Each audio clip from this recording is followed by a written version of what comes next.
Dear students, हमने last जो discussion किया हीट ट्रांसफ़र में उसमें कंडक्शन कंप्लीट किया और कंडक्शन के कई सारे कॉन्सेप्ट्स को डिस्कस किया। तो इसमें रिवीजन के पॉइंट ऑफ व्यू से हम लोग रेडिएशन के जो इम्पोर्टेंट पॉइंट उन्हें कवर करेंगे।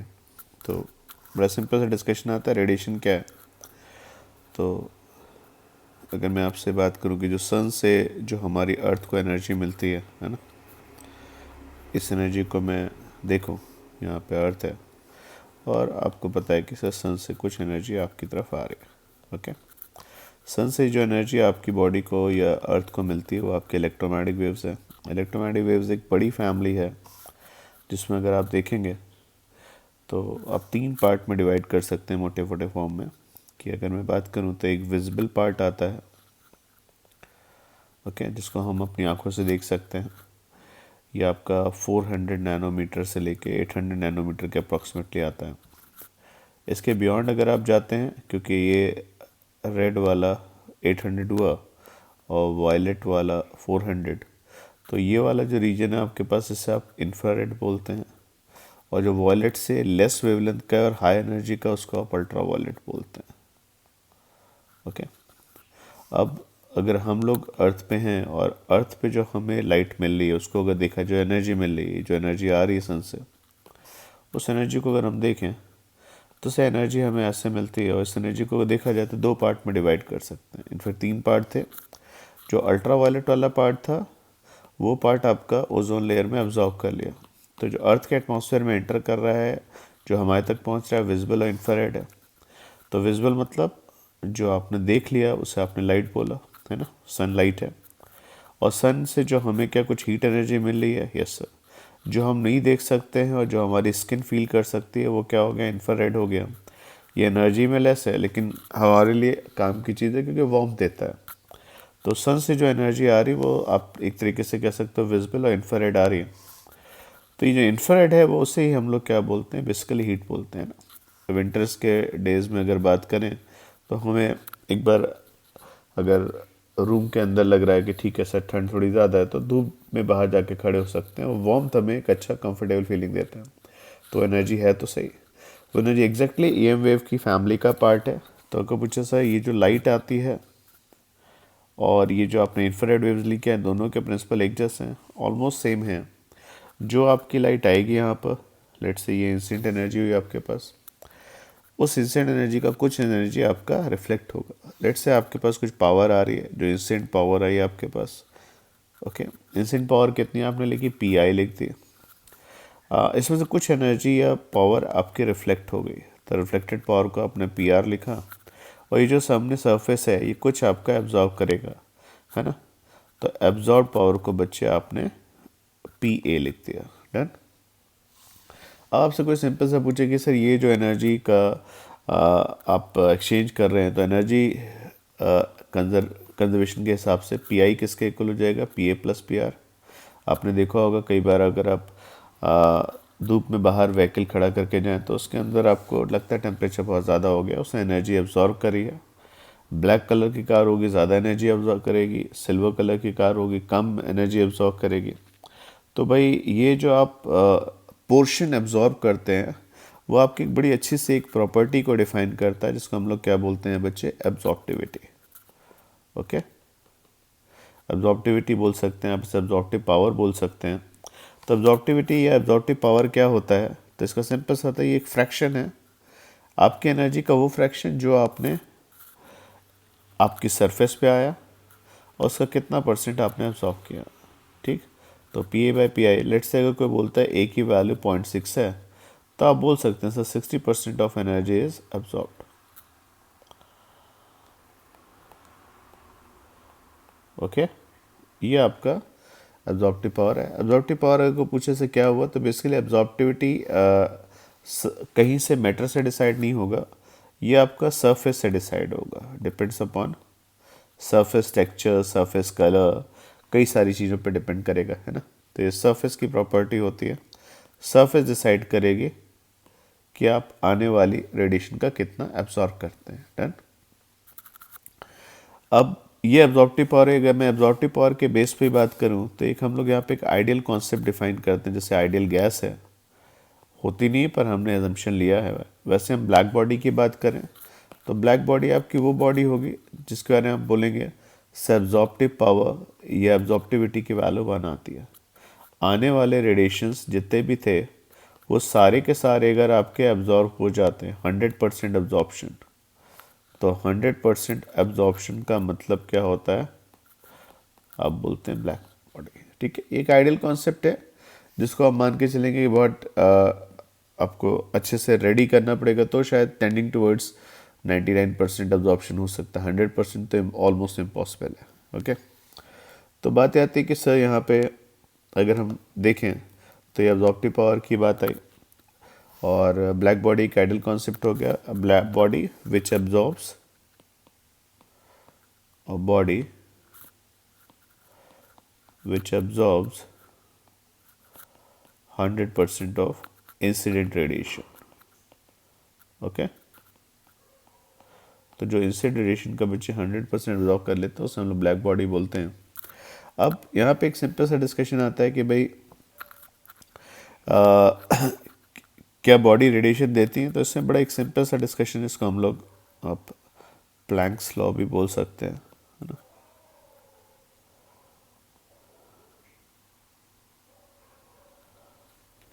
तो इसमें जो डिस्कशन आया बच्चे,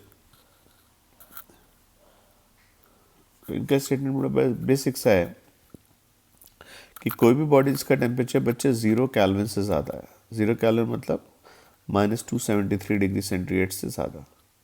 अगर टेम्परेचर -273 डिग्री सेंटीग्रेड या 0 केल्विन से ज़्यादा है, टेम्परेचर -273 से ज़्यादा हो या टेम्परेचर 0 केल्विन से ज़्यादा हो, अगर टेम्परेचर 0 केल्विन से एक्सीड करेगा तो ये बॉडी अपने सराउंडिंग में रेडिएशन देगा ही देगा। ओके, अब ये बॉडी जो हीट रेडिएशन देगा, ज़रा उसको देखा जाए तो पर सेकेंड जो पावर आप एमिट करते हो ना, एमिटेड एनर्जी, पर सेकेंड जो आप एनर्जी एमिट करते हो उसको dQ/T लिखा आपने।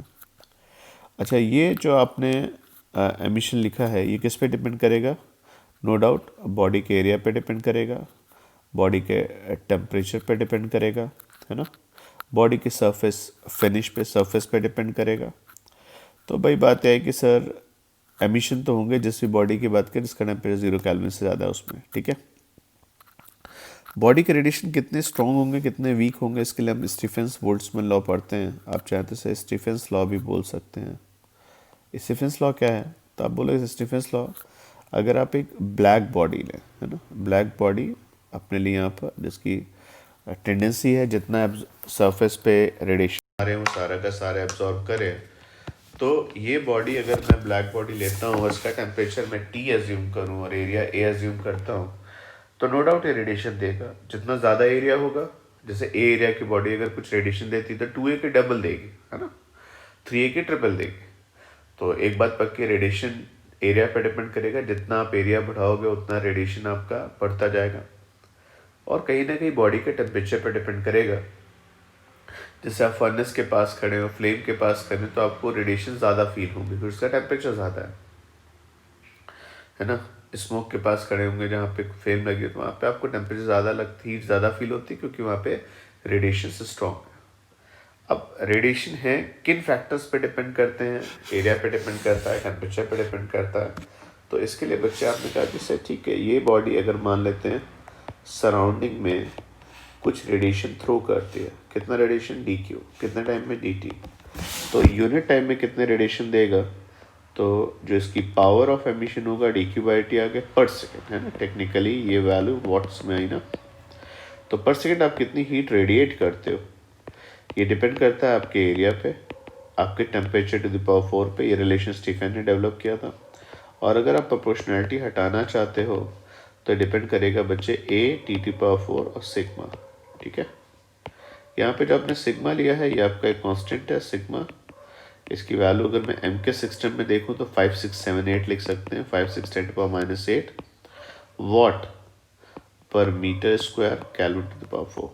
क्लियर, तो ये एक ऐसा कांस्टेंट है जो आपका डायमेंशनल कांस्टेंट है, अगर यूनिट चेंज करोगे तो इसकी वैल्यू भी चेंज होगी, इसलिए वर्ड यूज़ कर रहा हूँ कि सर ये dQ/dt आपका sigma A T to power 4 हुआ। और ये ध्यान रखिएगा, ये जो आपने लिया है ये ideal body, ideal black body के लिए था।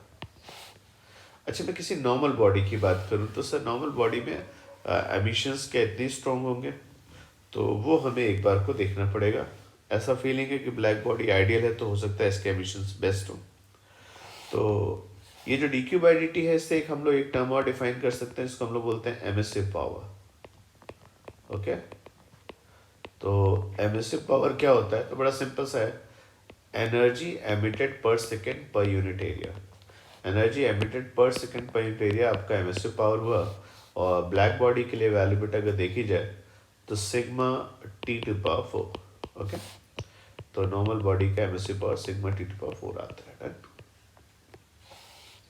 अब आपने क्या किया कि अगर मैं इसके डिस्कशन को आगे बढ़ाऊं तो सिंपल सा डिस्कशन आता है बेटा यहाँ पर कि एक सिंपल, जिनका आपने इलेक्ट्रिसिटी में डिस्कशन पढ़ा है किरचॉफ्स लॉ का, तो किरचॉफ्स लॉ ने एक डिस्कशन आपको दिया, बड़ा बेसिक सा है किरचॉफ्स लॉ। सर सिंपल सा, गुड एमिटर्स और गुड एब्जॉर्बर्स। ओके, आप इसको चाहे तो थोड़ा और इम्प्रूव कर सकते हैं। Good absorbers are good emitters. Sir ऐसा क्यों? सर हमने अच्छा ऑब्जर्वर पढ़ लिया है। सर कौन सा? बेसिकली हमने बेस्ट एब्जॉर्बर पढ़ लिया। Best absorber is best emitter. Clear? और which is the best absorber? तो best absorber is basically black body. तो अगर आप दो बॉडीज को कंपेयर करें तो ब्लैक बॉडी और दूसरी बॉडी कंपेयर करेंगे तो ब्लैक बॉडी बेस्ट एमिटर होती है, बाकी बॉडी का एमिशन उससे थोड़ा वीक होगा। तो गुड ऑब्जर्वर और गुड एमिटर्स में एमिसिव पावर और जो आपकी एब्जॉर्प्टिविटी होती है, इसका रेशियो सारी बॉडीज के लिए सेम आता है for all when kept at same temperature. अगर सबको सेम टेम्परेचर पर रखा जाए और उनके एमिसिव पावर एब्जॉर्प्टिव पावर को कंपेयर करें तो बेसिकली ई बाय ए जो आता है बच्चे सेम आता है। जैसे मैंने एक बॉडी ली सिंपल सी वन, एक बॉडी 2 ली और इसको कंपेयर किया बेटा एक थर्ड बॉडी जिसको ब्लैक बॉडी बोलो। ब्लैक बॉडी के लिए एमिसिव पावर ई बी आ गया, सबका टेम्परेचर बच्चे आपने टी मेंटेन किया। अगर मैं आपसे बोलूं बच्चे E B divide by A, black body का ए 1 हो गया। नॉर्मल बॉडी को जो रेडिएशन दे रही होगी यस सर, उसकी भी एमिसिव पावर होगी और उसकी emissive power divide by absorptive power.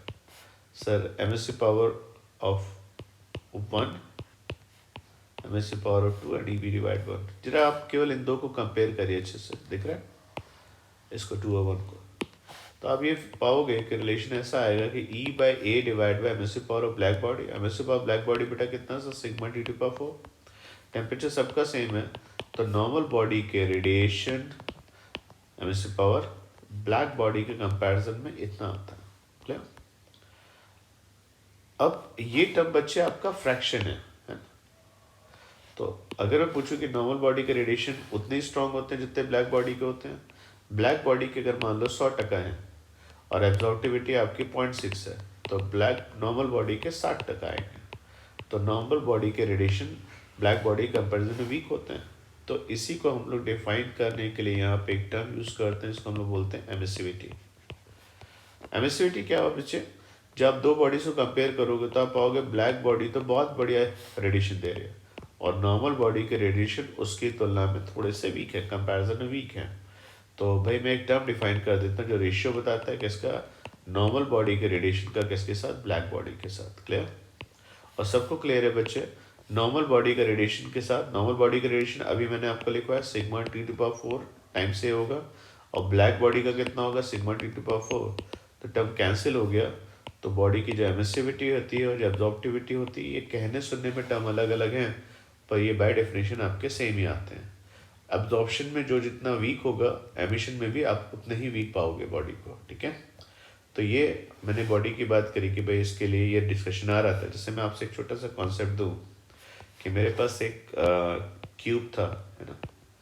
और ये क्यूब बच्चे इस तरीके से आपने इसका टेम्परेचर, लेट से आपने एज्यूम कर लिया सर 27 डिग्री सेंटीग्रेड इसका टेम्परेचर है। इसके साइड बेटा आपने ले लिया सर, कितना ले लिया सर, ये 1.2 मीटर का आपने इसका एरिया लिया। तो ये पर सेकेंड सराउंडिंग में कितनी हीट रेडिएट कर रहा होगा, है ना। इसके सारे के छः सबसे से हीट आएगी, तो D Q by D T की वैल्यू बच्चे किसके इक्वल होगी, तो आपका आंसर आ जाएगा sigma E A T to power 4। फिर किसी ने पूछा कि ब्लैक बॉडी क्या, तो हाँ सर ये ब्लैक बॉडी है, तो बताइए कितना होगा। अगर ब्लैक बॉडी नहीं होती तो कितना होता, तो ब्लैक बॉडी के लिए तो आप निकाल सकते हैं sigma E A T to power 4, sigma E की वैल्यू बाई 1 आ गई यहाँ पर, है ना। और क्योंकि ब्लैक बॉडी है, ब्लैक बॉडी की एब्जॉर्प्टिव पावर एमिसिविटी दोनों सेम होते हैं। एरिया बच्चे आपको क्लियर है यहाँ पे कितना होगा, 6 साइड आएंगे तो 6a²। Temperature to the power 4 27 degree centigrade है तो 300 टू द पावर 4, क्लियर। तो अगर आप सॉल्व करें तो 5 6 7 10 to power -8, 6a² 6 into 1.2 into 1.2 into 300 to the power 4, 300 to power 4 बच्चे आपके पास जो वैल्यू आएगी 81 इंटू 10 टू पावर 8। तो ये टर्म कैंसिल हो गया और आप यहाँ से कितना एनर्जी पर सेकेंड डेवलप होगा आप निकाल सकते थे। अगर कोई नॉर्मल बॉडी होती तो उसके लिए क्या आता है सर, नॉर्मल बॉडी के जो भी आंसर आता है इसका लेट से इसका आंसर मैं क्यों मान लेता हूँ। और नॉर्मल बॉडी का सर, नॉर्मल बॉडी का हमें नहीं पता एमिशन कितना होगा, लेकिन एक चीज़ पक्का है कि सर जो ब्लैक बॉडी आएगा उसका ई टाइम्स होगा। किसी ने बता दिया ई इसका सर 0.2 है, तो आप बोलोगे 0.2 ऑफ ब्लैक बॉडी, तो 20% ऑफ ब्लैक बॉडी रेडिएशन जो होंगे आपके नॉर्मल बॉडी के आएंगे, डन। तो बॉडी कितना हीट रेडिएट करेगी वो आप सॉल्व कर सकते हैं। नेक्स्ट वीडियो डिस्कशन आता है यहाँ पर कि सही जो बॉडी आपने ली, इसका एमिसिव पावर बेटा आपने लिखा, आपने एब्जॉर्प्टिव पावर लिखा, कितना हीट रेडिएट करेगा ये लिखा। तो अगर मैं स्टीफेन-बोल्ट्जमैन लॉ को अगर मैं सिंपल किसी बॉडी के लिए लिखूं, सारे फैक्टर्स को काउंट कर लूँ, एरिया ए है, टेम्परेचर टी है, इसकी एमिसिविटी ई है, तो ये पर सेकेंड जो हीट डेवलप करेगा, डेवलप करना गलत वर्ड है, एमिट करेगा, ये डिपेंड करेगा बॉडी के एरिया पे, बॉडी के टेम्परेचर पे और बॉडी के सरफेस फिनिश के साथ साथ सिग्मा जो आपने सिस्टम लिया। सिस्टम चेंज करेंगे कांस्टेंट चेंज हो जाएगा। ई आपका सरफेस फिनिश पे डिपेंड करेगा, ओके। ए आपका एरिया और टी आपका बॉडी का टेम्परेचर। अगर ये तीन चीज़ें मुझे क्लियर है तो मुझे बॉडी का हीट रेडिएटेड एमिटेड में कोई प्रॉब्लम नहीं आएगी। अब जब बॉडी से आप हीट रेडिएट की बात करते हैं तो उसमें एक बड़ा बढ़िया सा डिस्कशन आता है। जो मेरी बॉडी से हीट रेडिएशंस हैं वो एक फिक्स इसका नहीं है। जो पावर रिसीव होगी बच्चे आपकी, वो आप अगर छोटे छोटे इंटरवल्स में डिफाइन करें तो छोटे छोटे इंटरवल्स में हर कलर की इंटेंसिटी अलग अलग आती है। हम चाहे तो एक वर्ड यहाँ पे यूज़ कर सकते हैं, इंटेंसिटी फॉर स्मॉल स्पेक्ट्रम और spectral intensity, clear. Spectral intensity क्या होता है, तो आपने एक स्पेक्ट्रम उठाया, स्पेक्ट्रम मीन्स लैम्डा से लैम्डा प्लस डी लैम्डा का एक छोटा सा इंटरवल लिया। इस इंटरवल में जो आपके पास लैम्डा आ रही है वेवलेंथ, उसके लिए आपकी इंटेंसिटी कितनी है, तो आपने कहा सर डी आई, क्लियर। तो intensity for small wavelength lambda. अब हर कलर की इंटेंसिटी क्या अलग अलग आती है, यस सर।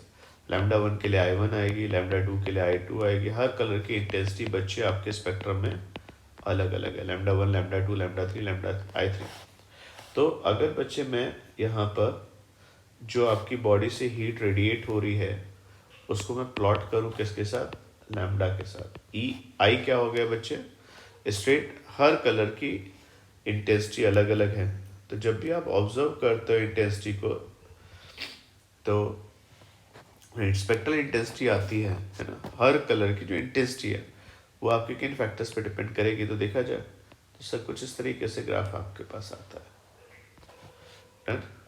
अब इस ग्राफ की खास बात क्या है बच्चे, यहाँ पे एक पर्टिकुलर वेवलेंथ आपके स्पेक्ट्रम में ऐसी है जिसको हम लैम्डा एम बोलते हैं, और इसके करस्पॉन्डिंग आपकी इंटेंसिटी मैक्सिमम होती है, ठीक है ना।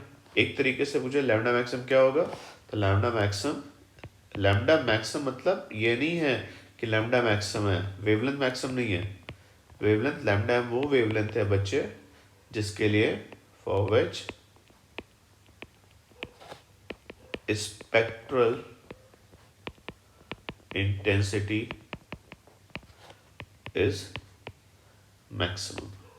एक तरीके से देशी भाषा में बात करो तो ये आपकी डोमिनेटिंग वेवलेंथ हो गई। आपकी जितनी भी वेव्स हैं सब में एनर्जी डिवाइडेड है, पर मैक्सिमम एनर्जी जो होगी डोमिनेटिंग वेवलेंथ आपकी बेटा यहाँ पे लेके जा रही है। ठीक है, थोड़ा सा फास्ट चल रहा हूँ क्योंकि आपको रिवीजन में लेके चलना है, तो राइटिंग के लिए मैं बोलूँगा। ठीक है, आप समझो इसे। तो अब ये लैम्डा किस पे डिपेंड करता है, तो आप एक तरीके से समझ लोगा spectral intensity function of lambda होता। तो जिस स्पेक्ट्रल इंटेंसिटी पे आपका डी आई बाई लैम्डा, जिस वेवलेंथ पे D I by D lambda zero होता है ना, वहाँ पे आपको इसका मैक्सिमम मिलने के चांस होते हैं। तो सर किस वेवलेंथ पे ऐसा होता है, तो आप बोलते हैं लैम्डा एम पे। और वीन्स एक साइंटिस्ट जिन्होंने इस चीज़ को डेवलप किया, उनका कहना था जो बॉडी की वेवलेंथ होती है, जो मैक्सिमम निकलती है, जिसपे स्पेक्ट्रल इंटेंसिटी मैक्सिमम होती है, वो आपका एक फिक्स नंबर होता है 0.288 सेंटीमीटर केल्विन। ओके, यूनिट्स के साथ ध्यान रखिएगा, यहाँ पे सेंटीमीटर है और टेम्परेचर आपको बच्चे यहाँ पे केल्विन में लेके चलना है। ठीक है, तो आप वो वेवलेंथ निकाल सकते हैं जो आपका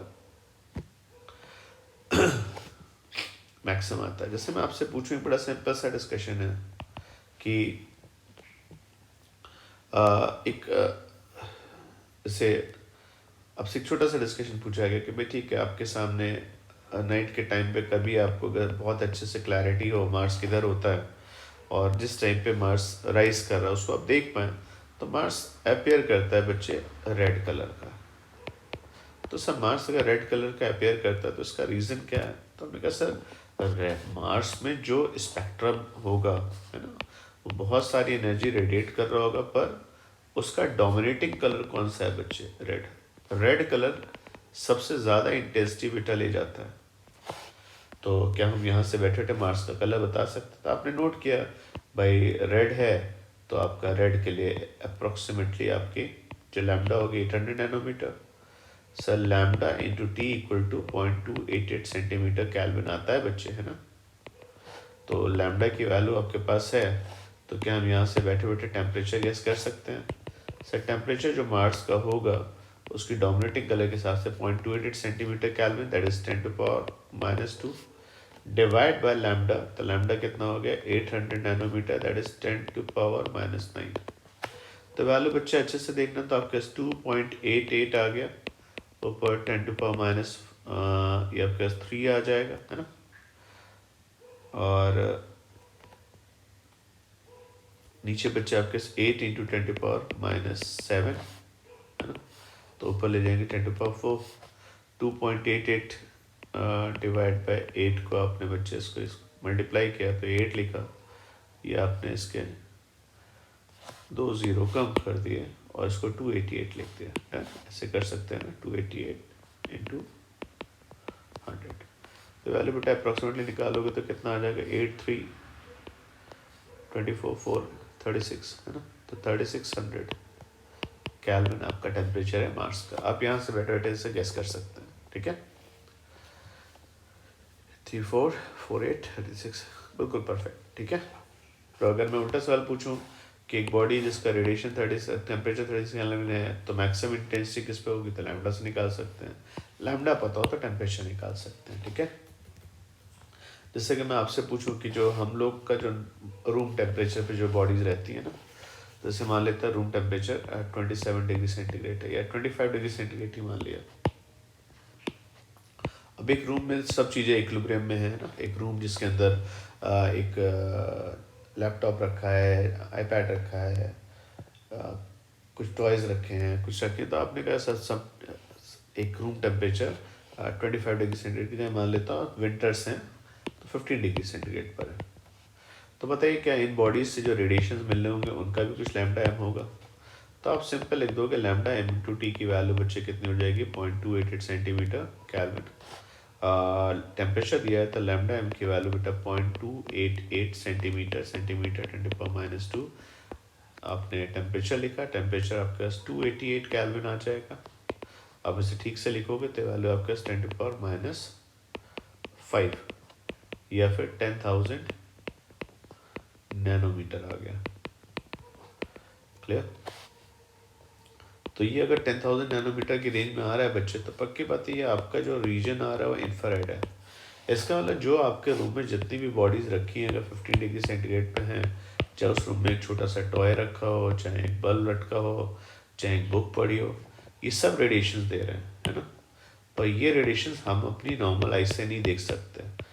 इनके रेडिएशंस हैं किस रेंज में? इंफ्रारेड में। अब मुझे अगर इनको देखना है तो दो चीज़ें चाहिए, या तो मेरे मतलब की लाइट मिले, यहाँ से स्विच ऑन करिए हमें लाइट मिल जाए, या फिर आप क्या करिए, अगर आप इनको देखने का आपका मन है तो फिर उस केस में जो इंफ्रारेड रेज को यूज़ करते हुए विज़न बनाते हैं, जैसे नाइट विज़न कैमराज होते हैं, बाइनोकुलर्स होते हैं, तो शायद आप इन्हें देख पाएँ। तो हमारी आपकी बॉडी से जो रेडिएशन आते हैं बच्चे, वो रेडिएशन आपके सीधे सीधे वो हैं जो इंफ्रारेड रीजन में आते हैं। तो आपको कैसा रेडिएशंस तो हैं पर हम उन्हें देख नहीं सकते। क्लियर? अगर मैं बात करूं लैम्डा एम और टी में रिलेशन क्या आएगा बच्चे, तो लैम्डा आपने देखा यहाँ पर, ये आपके पास टी लिखा बच्चे आपने, सॉरी यहाँ पे आपने लैम्डा लिखा था, लैम्डा, और स्पेक्ट्रल इंटेंसिटी को बच्चे आपने यहाँ पे रिलेट किया इस तरीके से, आपके पास आई आ गए। या आपने बच्चे यहाँ पे ग्राफ बनाया, ग्राफ आपने थोड़ी देर पहले ऐसा बनाया था इस तरीके से।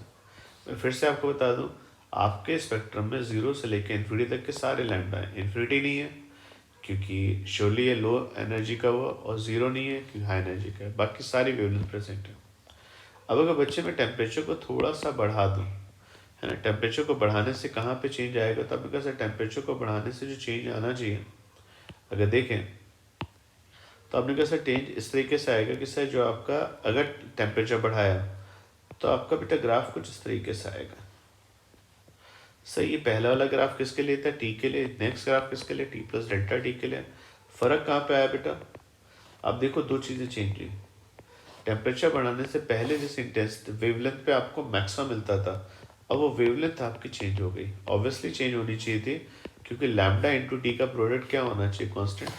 तुमने टेम्परेचर टी से बढ़ाकर टी प्लस डेल्टा टी अगर किया है तो बात पक्की है कि वेवलेंथ को कम होना ही पड़ेगा, जिस वेवलेंथ पे आपकी इंटेंसिटी मैक्सिमम होती डिक्रीज करेगी। और एक चीज़ और है, आपका इसी चीज़ में बात पक्की होगी कि सही, ये जो आपका पीक आ रहा है वो भी डिफर कर गया है ना। आपका लो टेम्परेचर पे जो पीक आएगा वो हायर होगा, और हाई टेम्परेचर पे, सॉरी, लो टेम्परेचर पे पीक कम होगा, हाई टेम्परेचर पे पीक भी ज़्यादा आएगा। तो मतलब एनर्जी का शेयर अगर यहाँ पे देखोगे तो मैक्सिमम इंटेंसिटी वाले ने जितना भी शेयर लिया था उससे कहीं ज़्यादा शेयर बेटा आपका लैम्डा माइनस डेल्टा लैम्डा या फिर हाई टेम्परेचर पे आएगा। ओके, तो सिंपल सी बात है बच्चे, लैम्डा इंटू टी था आपका। क्लियर? अगर आप टेम्परेचर को बढ़ाएंगे तो वेवलेंथ जिस पे इंटेंसिटी मैक्सिमम होती है वो कम हो जाएगा। डन है? नेक्स्ट डिस्कशन आता है बेटा कि भाई हम लोग जब बॉडी को यहाँ पे सराउंडिंग में रखते हैं इस तरीके से, तो बॉडी का टेम्परेचर है कुछ, अब मान लो बच्चे मैं रूम में रख देता हूँ, रूम में केवल 2 ही लोग हैं, ये एक बड़ा सा रूम बनाया मैंने, और इस रूम में कुछ नहीं, केवल 2 लोग, है ना। एक रूम जिसका टेम्परेचर TS मान लिया, बॉडी का टेम्परेचर TB मान लिया। अब मुझे एक बात बताना, बॉडी की कूलिंग होगी या फिर हीटिंग होगी? तो आपको कहोगे सर कूलिंग या हीटिंग तो इस चीज़ पर डिपेंड करती है कि बॉडी का टेम्परेचर क्या है। एक ही रूम में तुम चाय ला के रखते हो तो सब लोग बोलते हैं चाय जल्दी से पी लो नहीं तो ठंडी हो जाएगी, और उसी रूम में अगर आप कोल्ड ड्रिंक ला के रख देते हैं तो लोग फिर से बोलते हैं जल्दी पी लो नहीं तो गर्म हो जाएगी। तो सर ठंडा या गर्म होना ये डिपेंड करेगा कौन हाई टेम्परेचर पे है। तो अगर मान लो कि मेरे को कूलिंग डिस्कस करनी है ना, कूलिंग डिस्कस करने का मतलब क्या हो गया सर, कूलिंग तब आएगी जब बॉडी का टेम्परेचर सराउंडिंग से ज़्यादा होगा। तो क्या उस केस में बॉडी कुछ हीट रेडिएट करेगी? Yes sir. बॉडी कितनी हीट रेडिएट करेगी? तो आपका आंसर आता है sigma E T V to the power 4। बॉडी क्या कुछ हीट एब्जॉर्ब भी कर रही होगी? ऑब्वियसली अगर ये बॉडी रेडिएशन दे रही है तो टीएस पे कुछ रेडिएशन देगी। जो बॉडी पे रेडिएशंस आएंगे, है ना, वो डिपेंड करेंगे बॉडी के एरिया पे। जितना ज़्यादा आप एक्सपोज करोगे उतनी ज़्यादा वो एरिया एनर्जी एब्जॉर्ब करेगी, रिसीव करेगी। सराउंडिंग के टेम्परेचर पे जितना सराउंडिंग तुम फर्नेस के पास करोगे रेडिएशन ज़्यादा होंगे, नॉर्मल फ्लेम के पास करोगे रेडिएशन कम होंगे। ऑब्वियसली सारी बातें ऐसे कह रही, तो इंस्टेंट रेडिएशन में उस हिसाब से कितना एब्जॉर्ब करते हो आपके एब्जॉर्प्टिव पावर, और सिग्मा तो आपका आएगा ही आएगा। तो ये जो पहली वाली वैल्यू बच्चे आपने बनाई है कि पूछिए ये क्या है, तो ये वो रेडिएशन से जो आपके एमिट हुए, और से जो दूसरा वाला रेडिएशन है वो ये क्या है, सही वो रेडिएशन जो आपने एब्जॉर्ब किया। तो आपकी बॉडी से जो ये चीज़ हुई एमिट वाली, ये हो गई आउटफ्लो, और एब्जॉर्ब वाली क्या हो गई इनफ्लो। तो क्या कुछ हम यहाँ पे एक टर्म dQ/dt नेट करके डिफाइन कर सकते हैं? ऑब्वियसली आप कर सकते हैं। अगर बॉडी का टेम्परेचर ज़्यादा है तो आपका आउटफ्लो बड़ा होगा, sigma E A T⁴ minus sigma E A sigma A T⁴। पर सबको पता है बेटा ए और ई सेम होते हैं, तो सिग्मा E A कॉमन आ गया, T⁴ माइनस T⁴। क्या बॉडी की से जो मेरा एनर्जी का बाहर का आउटफ्लो है वो मेरा बॉडी के टेम्परेचर, सराउंडिंग के टेम्परेचर पे डिपेंड करेगा? इस दौरान जब बॉडी से हीट रेडिएट होगी तो क्या कुछ बॉडी थोड़ी सी ठंडी भी हो जाएगी, तो इसे लिख सकते हैं -msdTV/dt। तो जो rate of fall of temperature होगा वो डिपेंड करेगा -सिग्मा E⁴/ms बॉडी का temperature T⁴ minus T⁴। Clear? तो इस लेक्चर को बच्चे मैं 2 पार्ट में लेके चलूँगा। रेडिएशन को मैंने आपका पहले कराना था पर ये रुक गया था कहीं किसी पॉइंट पे, तो आज मैंने आपको रेडिएशन के बेसिक पॉइंट दिए, रेडिएशंस क्या है। तो ये रेडिएशन आता है बच्चे यहाँ पर, और मैंने आपको EM वेव के बारे में बात करी। बात शुरू रेडिएशन की मैंने सन से करी।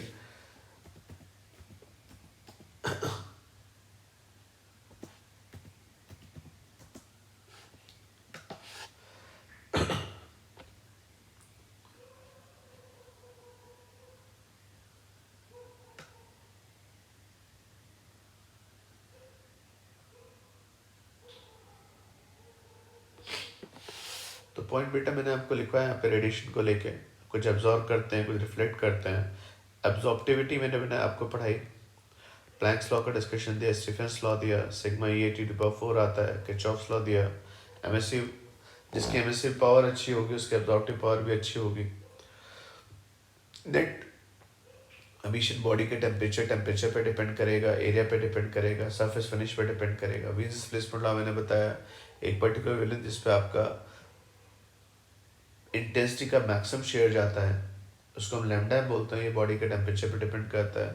जैसे जैसे आप टेम्परेचर बढ़ाते हो ग्राफ किधर शिफ्ट होगा, लेफ्ट और अपवर्ड शिफ्ट हो। क्लियर?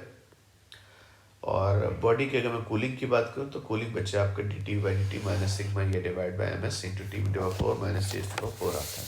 ओके, हम लोग नेक्स्ट पार्ट में इसको कूलिंग्स लॉ और रेडिएशन के कुछ न्यूमेरिकल्स कवर करेंगे।